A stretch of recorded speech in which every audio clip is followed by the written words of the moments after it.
Hello everyone, welcome to my channel Rakesh tutorial. আজ আমি একাদশ শ্রেণীর সেকেন্ড সেমিস্টারের ইতিহাসের দ্বিতীয় অধ্যায়ের খুবই গুরুত্বপূর্ণ একটি প্রশ্ন নিয়ে আলোচনা করব। রেনেসাঁস সংক্রান্ত যাবতীয় প্রশ্ন। রেনেসাঁস কি, ইটালিতে রেনেসাঁস প্রথম হয়েছিল কেন, অথবা এই কোশ্চেনটা ঘুরিয়ে আসতে পারে ইতালি রেনেসাঁসের প্রাণ কেন্দ্র কেন, রেনেসাঁসের বৈশিষ্ট্য কী। তো এই সমস্ত তিনটি গুরুত্বপূর্ণ প্রশ্ন নিয়ে আলোচনা করব। তোমরা আগের ভিডিওয় বলেছিলে যে আলোচনা খুব ভালো লেগেছে, তাই আমি রেনেসাঁস সংক্রান্ত যাবতীয় তথ্য আজকে এই ভিডিওর মাধ্যমে আমি তুলে ধরব। ভিডিওটি প্রথম থেকে শেষ পর্যন্ত দেখো, আশা করি তোমাদের বিন্দুমাত্র হলেও উপকারে লাগবে। যদি ভালো লাগে তাহলে অতি অবশ্যই লাইক করো আর কমেন্ট করে জানাও যদি কোনো প্রশ্ন আলোচনা করতে হয়। যারা চ্যানেলটিকে আগে থেকে সাবস্ক্রাইব করে রেখেছো তাদেরকে অসংখ্য ধন্যবাদ, আর যারা চ্যানেলটিকে এখনও সাবস্ক্রাইব করোনি তারা সাবস্ক্রাইব করো, আর বন্ধুদের মধ্যে প্রচুর পরিমাণে শেয়ার করো। তাহলে আমি যত পরিমাণে শেয়ার করবে ভিডিও বানাতে আমি তত বেশি মোটিভেট পাবো। আর তোমার যদি কোনো অসুবিধা হয় অতি অবশ্যই কমেন্ট করে জানাবে, আর চেষ্টা করো এখন থেকে তোমরা ভালো করে পড়তে। তাহলে চলো শুরু করা যাক আজকের আলোচনা। দেখো, প্রথম প্রশ্ন, রেনেসাঁস কী। দেখো, যেটা রেনেসাঁস কী, আর বাংলায় হচ্ছে নবজাগরণ বলা হয়, আর ইংলিশে বলা হয় রেনেসাঁস। উত্তর, যে শব্দটির দ্বারা মানুষ বুঝতে চেয়েছে নিজেকে এবং তার সমসাময়িক যুগকে, তা হলো রেনেসাঁস বা নবজাগরণ। এর অর্থ সুদীর্ঘ নিদ্রার পর আত্মবিস্মৃতির, প্রাক আধুনিক ইউরোপের নবজাগরণ। ইউরোপের সামন্ততন্ত্রের পতনের পর এক নতুন জীবনবোধের জন্ম দিয়েছিল মধ্যযুগে পোগান বা অখ্রিস্টান সংস্কৃতির ধারক ও বাহক প্রাচীন গ্রিক ও লাতিন ভাষা, সাহিত্য ও দর্শন কার্যত স্তব্ধ হয়ে গেছিল। এর মূলে ছিল চার্চের অতুলনীয় প্রভাব প্রতিপত্তিশালী। তারা ধর্মীয় সংকীর্ণতা ও কুসংস্কারে আবদ্ধ ছিল। এই অজ্ঞানতার দেখো, যেটুকু বুঝলে যে মানুষ একটা বিভিন্ন রকম কুসংস্কার আবদ্ধ ছিল বা ধর্মীয় বেড়াজালের মধ্যে আবদ্ধ ছিল, অর্থাৎ বুঝতে পারছো যে কুসংস্কার থেকে মুক্ত হতে পারেনি সেই সময়। ঠিক আছে, এরপর দেখো, এই অজ্ঞানতার তমসাকে দূর করে অতীত জ্ঞানের আলোকে ইউরোপকে উদ্ভাসিত করে তোলার প্রচেষ্টাকে অনেকে রেনেসাঁস বলে। তমসা মানে হচ্ছে কি অন্ধকার।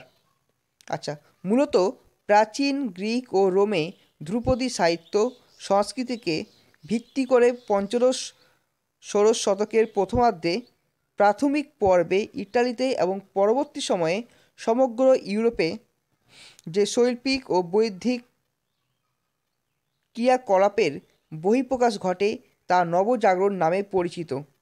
তা দেখো, তাহলে এখানে কী হচ্ছে, এই যে গ্রিক ও রোম যে ভাষা রয়েছে, সাহিত্য রয়েছে, ধ্রুপদী রয়েছে, বা ধ্রুপদীকে ইংলিশে বলা হয় ক্লাসিক্যাল, সংস্কৃতি মানে হচ্ছে কালচার।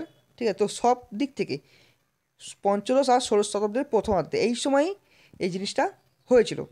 বিশিষ্ট ফরাসি ঐতিহাসিক মিসলে রেনেসাঁ শব্দটি প্রথম ব্যবহার করেছিলেন। তার ফ্রান্সের ইতিহাস, এটা কোটেশন হবে, ফ্রান্সের ইতিহাস গ্রন্থের সপ্তম খণ্ডে, যেটা প্রকাশিত হয়েছিল 1855 খ্রিস্টাব্দে, ব্যাকেটে লেখা আছে, রেনেসাঁস একটি ফরাসি শব্দ যার অর্থ হলো পুনর্জন্ম, আর এর বাংলা প্রতিশব্দ হলো নবজাগরণ। এরপরে নেক্সট যে গুরুত্বপূর্ণ প্রশ্ন রয়েছে, দেখো খুবই গুরুত্বপূর্ণ প্রশ্ন, এটা তোমরা ভালো করে পড়বে। এটা, ইটালিতে প্রথম রেনেসাঁস হয়েছিল কেন, অথবা এই কোশ্চেনটাই ঘুরিয়ে আসতে পারে ইটালি রেনেসাঁসের প্রাণকেন্দ্র কেন ছিল। ঠিক আছে, এটা 3 মার্কস বা 4 মার্কস। আমি যে কোশ্চেনগুলো বলছি খুব ভালো করে তোমার খাতায় লেখো, আর যাদের বই আছে তারা দাগ নিয়ে নাও, বা নতুন কিছু যদি ইম্পর্টেন্ট লাইন এখান থেকে মনে হয় তাহলে তোমরা লিখে নাও। ভূমিকা, ইউরোপের অন্যান্য দেশের তুলনায় ইটালিটাই নবজাগরণের এত মুক্ত বিকাশ কেন হয়েছিল, এই প্রশ্নের উত্তরে নানা কারণ ছিল, তা নিম্নে আলোচিত হলো। 1. সামন্ততন্ত্রে বেড়াজালে আবদ্ধ ও নগরায়ন। তোমরা আগে চ্যাপ্টারে পড়েছিলে সামন্ততন্ত্র কী, ক্রুসের যখন পড়িয়েছিলাম বা বুঝিয়েছিলাম তখন সামন্ততন্ত্র ব্যাপারটা কি, সেই জিনিসটা একটা বুঝিয়েছিলাম। তো সেই সময়ে সামন্ততন্ত্রের বেড়া জালে আবদ্ধ ছিল। প্রধানত চতুর্দশ শতকে পশ্চিম ও মধ্য ইউরোপের বিভিন্ন দেশে কখনও সামন্ততন্ত্র কিছুটা বিপন্ন হলেও অস্তিত্ব রক্ষা করতে পেরেছিল। এক্ষেত্রে ব্যতিক্রম ছিল ইটালি। সেখানে তাহলে বুঝতে পারছো যে ইটালি ছাড়া অন্যান্য যে জায়গা ছিল সব সামন্ততন্ত্রের বেড়াজালে আবদ্ধ ছিল। সেখানে মধ্যযুগেই বাণিজ্য বিপ্লবের প্রভাব অনুভূত হয়েছিল। এর ফল হিসাবে ইটালিতে নগরায়ন দ্রুত প্রসার লাভ করেছিল। ইটালির ফ্লোরেন্স, ভেনিস, মিলান প্রভৃতি শহরে জনসংখ্যা ছিল লক্ষাধিক। 2 নম্বর পয়েন্ট দেখো, ক্রুসেডের ভূমিকা। শুধু বাণিজ্য নয়, ইটালীয় নগর ও বন্দরগুলির শক্তি ও সমৃদ্ধির মূলে 11 শতকে ক্রুসেডের একটা বিরাট ভূমিকা ছিল। ক্রুসেড বা ধর্মযুদ্ধ আগের ভিডিওতে আমরা আলোচনা করেছিলাম। ক্রুসেড শুরু হলে সমরাস্ত্র, জাহাজ প্রভৃতি প্রয়োজনীয় রসদ ব্যবহারের জন্য মিলান, পিসা ইত্যাদি শহরের আত্মবিকাশ ঘটে। এই মিলান, পিসা, ফ্লোরেন্স এসব জায়গায় কিন্তু প্রথম যে নবজাগরণ বা রেনেসাঁসের আত্মবিকাশ ঘটে, আর এখান থেকেই শুরু হয়। তাহলে বুঝতে পারছো যে ক্রুসেডের একটা গুরুত্বপূর্ণ ভূমিকা ছিল। তাছাড়া সবথেকে বেশি গুরুত্বপূর্ণ যে শহরগুলি ভূমিকা পালন করেছিল সেগুলো হচ্ছে ইটালির ফ্লোরেন্স, ভ্যানিস, মিলান প্রভৃতি শহর। এরপরে যে নেক্সট পয়েন্ট নিয়ে আলোচনা করব, 3 নম্বর পয়েন্ট দেখো, রোমান ঐতিহ্য। ঐতিহ্যের ইংলিশ হচ্ছে হেরিটেজ। দেখো, ইটালি হলো প্রাচীন রোমান সভ্যতা সংস্কৃতির জন্মভূমি। মঠগুলিকে কেন্দ্র করে প্রাচীন রোমান শিক্ষা চর্চার মধ্যযুগে অব্যাহত ছিল। তাই বলা যেতে পারে রোমান ঐতিহ্য ও সংস্কৃতির লীলাভূমি হিসেবে ইটালিতে একটি বাড়তি উৎসাহ কাজ করেছিল। 4 নম্বর পয়েন্ট দেখো, খ্রিস্ট ধর্ম ও ইসলামের পীঠস্থানের মধ্যবর্তী অঞ্চলে অবস্থিত হওয়ায় ইটালিতে ভাব ও ধ্যান ধারণার যে আদান প্রদান ও সমবায় সম্ভব হয়েছিল তা নব্য সংস্কৃতির বিকাশে সহায়ক হয়েছিল। নব্য সংস্কৃতি মানে হচ্ছে নিউ কালচার। তাহলে বুঝতে পারছো যে খ্রিস্টান ধর্ম আর ইসলাম ধর্ম এই দুটো ধর্মের মধ্যবর্তী অঞ্চলে অবস্থিত হচ্ছে ইটালি। ঠিক আছে, তো এই যে যখন ক্রুসেডের সময় দেখা গেছিলো কি যে খ্রিস্টান ধর্ম আর মুসলিম ধর্ম অনেকে পরস্পরের কাছাকাছি চলে আসে। ফলে তার মধ্যে ভাব ও ধ্যান ধারণা যে আদান প্রদান হয়, মানে ধরো কিছু সোজা কথা হচ্ছে লেনা দেনা, এরা কিছু ধর্ম বা ভাব বা কোনো ধ্যান ধারণা সব রকম আদান প্রদান হয়েছে ও সমবায় সম্ভব হয়েছিল, তা নব্য সংস্কৃতির বিকাশে সহায়ক হয়েছিল। উপরোক্ত কারণগুলি ছাড়াও বণিক ও শাসকদের পৃষ্ঠপোষকতা, কনস্টান্টিনোপল পতন, নাগরিক চেতনার উন্মেষ ইত্যাদি নবজাগরণের অন্যতম কারণ ছিল। ঠিক আছে, তাহলে বুঝতে পারছো ইটালিতে কেন নবজাগরণ হয়েছিল। এরপরে নেক্সট যে কোশ্চেন, গুরুত্বপূর্ণ প্রশ্ন নিয়ে আলোচনা করব সেটা হলো রেনেসাঁসের বৈশিষ্ট্য লেখো, ভূমিকা। দেখো ভূমিটা রেনেসাঁস কী, যেটা প্রথম প্রশ্ন লিখেছি ওখান থেকে 2-3 লাইন রেনেসাঁস কী সেইটা লিখলেই হবে। এরপর দেখো রেনেসাঁসের বৈশিষ্ট্য, যে রেনেসাঁসের বৈশিষ্ট্যগুলি হলো বাণিজ্যের বিকাশ ও নগরায়নের ফলে ইটালি নগর জীবনে মুক্ত চিন্তার বিকাশ ঘটেছিল। রেনেসাঁসের বৈশিষ্ট্যগুলি হলো: 1. ধর্ম নিরপেক্ষ। ধর্ম নিরপেক্ষতা রেনেসাঁসের একটি অন্যতম প্রধান বৈশিষ্ট্য। একমাত্র ইটালিতেই ধর্ম নিরপেক্ষতা পরিলক্ষিত হয়, কিন্তু ইটালির বাইরে তা ছিল ধর্ম কেন্দ্রিক।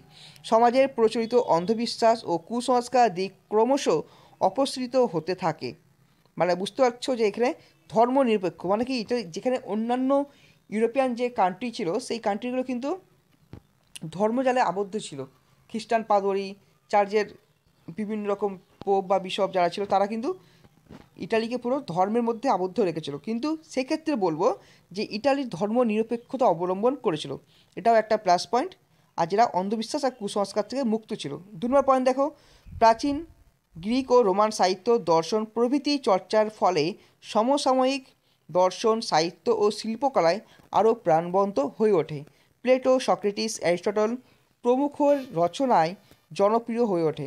তাহলে বুঝতে পারছো আমাদের প্লেটো, অ্যারিস্টটল বা সক্রেটিস এরা কিন্তু সবাই গ্রিক ছিলেন, যাদের দ্বারা প্রভাবিত হয়েছিলেন ইটালির ম্যাক্সিমাম জনগণ।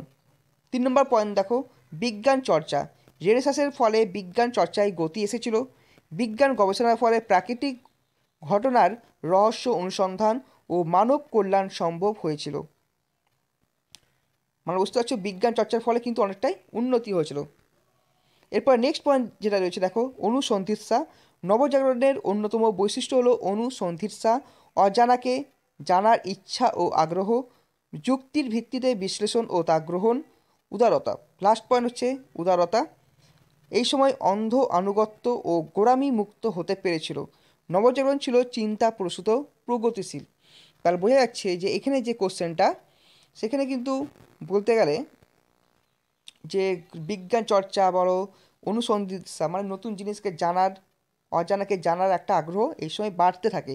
তাছাড়া এই সময় অন্ধ আনুগত্য, গোঁড়ামি, দেখো একটা কুসংস্কার আবদ্ধ বা অন্ধবিশ্বাসে যদি আবদ্ধ হয়, তাহলে কিন্তু সেক্ষেত্রে অনেকটাই দেশের পক্ষে ক্ষতিকর। ঠিক আছে, কমেন্ট করে জানাও। আর যদি কোনো অসুবিধা হয় বা কোনো প্রশ্নের উত্তর তোমরা খুঁজে পাচ্ছ না বা কোনো অসুবিধা হচ্ছে, আমি চেষ্টা করবো সেগুলোকে সহজ সরল ভাষায় লিখে দেওয়ার। তাহলে দেখা হচ্ছে নেক্সট ভিডিওয় নতুন কিছু টপিক নিয়ে। আর যারা এখন চ্যানেলটিকে সাবস্ক্রাইব করনি, তোমাদের কাছে ছোট্ট একটা রিকোয়েস্ট, তোমরা অতি অবশ্যই চ্যানেলটিকে সাবস্ক্রাইব করো আর বন্ধুদের মধ্যে প্রচুর পরিমাণে শেয়ার করো আর ভালো করে পড়াশোনা করো।